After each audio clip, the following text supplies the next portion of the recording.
salam ke kanan, akhir rukun solat, aku menelentangkan tapak kanan. Begitu juga waktu salam ke kiri, telapak tangan diusapkan dari hidung sampai ke dagu. Apakah aku lakukan sudah lama karena orang tuaku begitu? Apakah ada dasarnya? Kalau ada dua pendapat, saya sebutkan dua. Kalau ada tiga pendapat, saya sebutkan tiga. Kalau ada empat pendapat, saya sebutkan empat. Kalau ada 6 pendapat, saya sebutkan 6. Mana contoh yang 6? Allahu Akbar. Allahu Akbar. Allahu Akbar. Allahu Akbar. Allahu Akbar. Allahu Akbar. Mazhab Syafi'i 2. Antara pusat dengan dada 1. Di sebelah kiri riwayat Ibnu Khuzaimah 2. Mazhab Maliki 2. Di atas pusat 1. Lepas 1. Mazhab Hanafi dengan Hambali 1. Di bawah pusat. Pendapat Syekh Albani di atas pusat 6 pendapat. 1, 2, 3, 4, 5, 6. Tapi yang saya amalkan 1. Saya tetap pakai mazhab Syafi'i. Di atas pusat, di bawah dada. Allahu Akbar. Ini contoh yang 6 pendapat.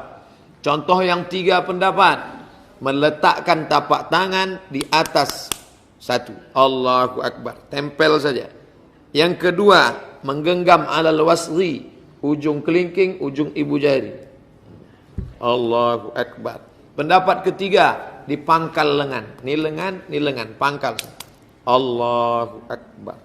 3. 1, 2, 3. Yang tak ada, itu tak ada. Nah, itu cara saya menjelaskan. Kalau ada 3 saya sebut 3, kalau ada 5 saya sebut 5, kalau ada 6 saya sebut 6. Nah, tentang masalah membuka, berapa pendapat? 1 pendapat. Tentang masalah membuka, 1 pendapat. Assalamualaikum warahmatullahi. Assalamualaikum warahmatullahi. Tak buka. Jamaah Malaysia datang ke Pekanbaru. Waktu di Pekanbaru mereka segan bertanya, takut orang Pekanbaru tersinggung. Waktu saya datang ke Kuala Lumpur baru mereka tanya, Ustadz, waktu kami di Pekanbaru kami tengok banyak orang buka. Mana dalilnya Pak Ustadz? Saya bilang tak ada. Lalu datang dari mana? Wallahu a'lam bishawab. Maka tentang buka tangan salam tak ada 2, 3, 4, 5, 6 pendapat, tunggal 1 pendapat. Assalamualaikum warahmatullahi. Assalamualaikum warahmatullahi. Tentang masalah mengusap wajah. Hadis riwayat Sunan Tirmizi. Nabi tak pernah menurunkan tangannya. Nabi kalau ngangkat tangan berdoa, Nabi tak pernah menurunkan tangannya illa yamsaha bihima wajhahu, sebelum turun dia usap wajahnya. Subhanarabbika wa bihamdihi amma yasifun wa salamun alal mursalin walhamdulillahi rabbil alamin. Setiap dia menurunkan tangannya, diusapnya dulu wajahnya, baru turun. Nah, hadis ini dhaif.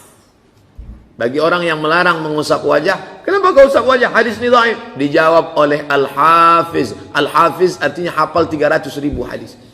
Ibnu Hajar Al-Asqalani dalam kitabnya Bulughul Maram.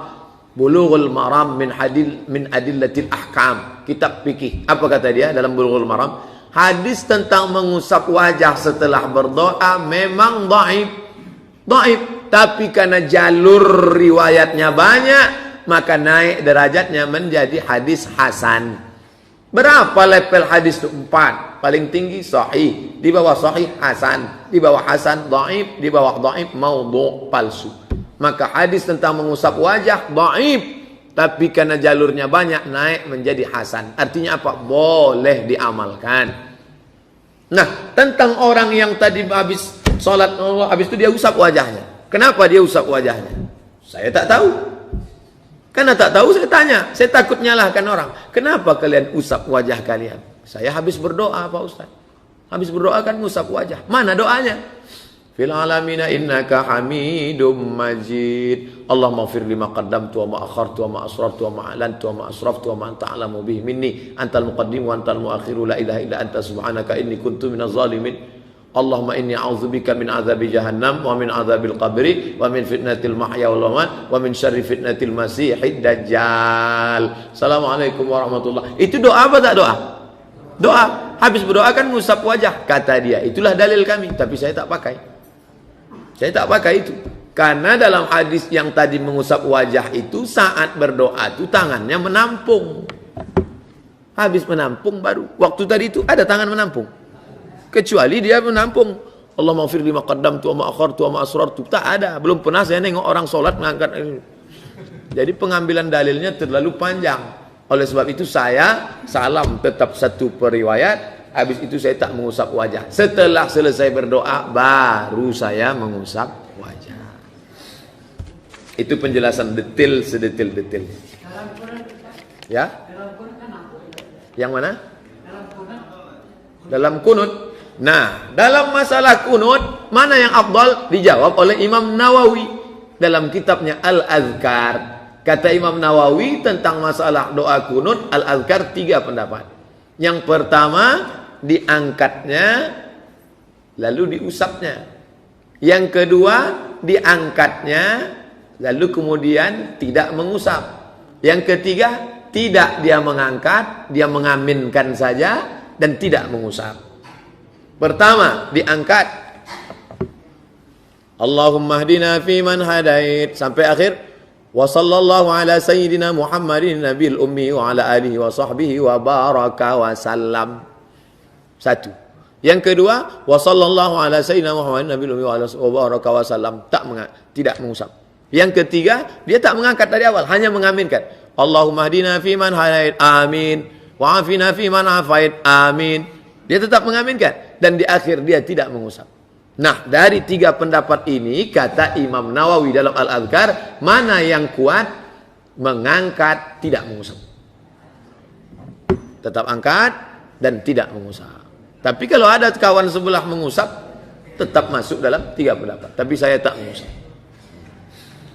Menyapu, kata orang Melayu. Wajah disapu. Datang orang Jawa, tak tahu dia, wawakannya sapu. Mengusap.